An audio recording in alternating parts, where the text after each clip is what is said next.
So good morning again mga ka-beauty kicks. So update tayo dito sa kalsadaan namin. Hindi kalsadaan nyo, kalsadaan namin to, no? Charis. So ayan guys. Nakikita nyo naman siguro guys, no? Yung kaibahan noon at ngayon. Dahil ngayon is wala masyadong sasakyan na gumagala. No? Umagang-umaga ito, no? So ayan. On the rock, on the flow yung ating mga kalsadahan. Ang ating kalsadahan, boat lane, you know. Yan. Dahil nga po sa pagtaas ng gasolina, of course, yung iba is nagtitipid na. So, yung iba ata magkakaroon na lang ng bike. Yung bike ngayon pala meron na rin palang kukuha na rin pala ng driver's license. So, ano na lang matitira sa inyo guys, no? Teres. Panukala ko lang yun guys, hindi naman yung totoo.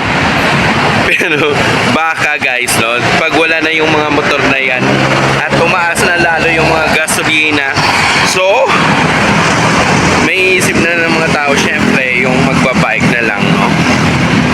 Ayan.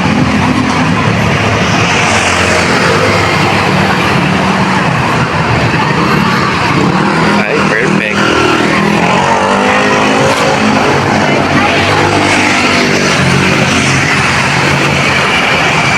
So ayan.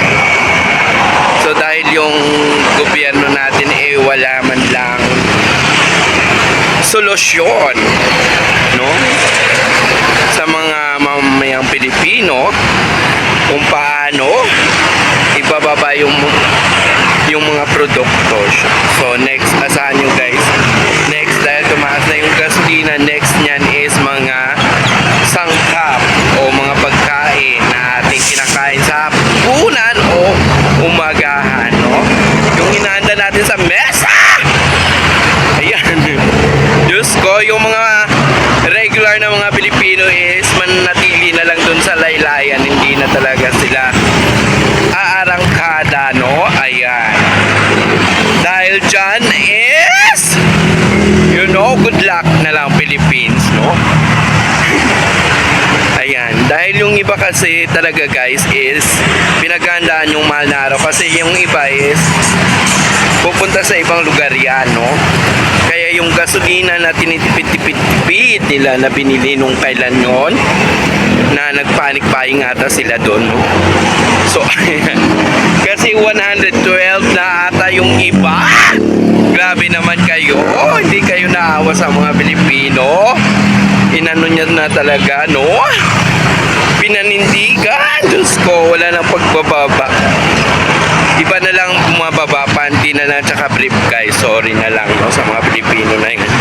Ngayon, Diyos ko, sana mabigyan tayo ng mali-maleta. Ng mga maleta ng mga opisyalis ng Pilipinas, no, para nandun din tayo, no? Pasyal-pasyal lang kung saan. Charis. Ayan.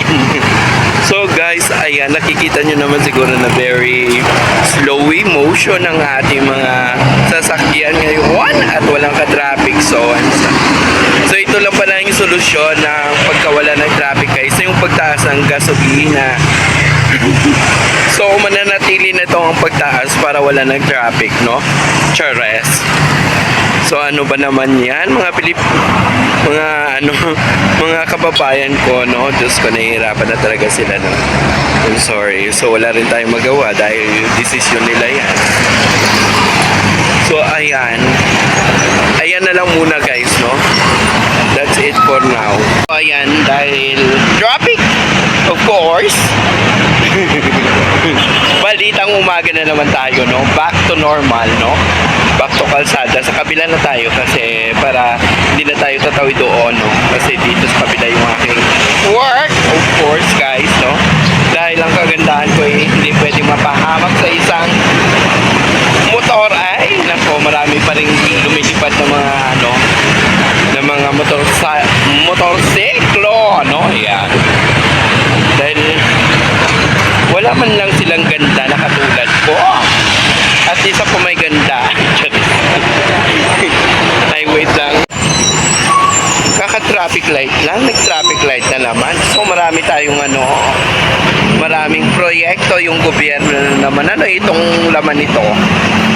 Mga sports car? Oh my God, Philippines! Ano kayo?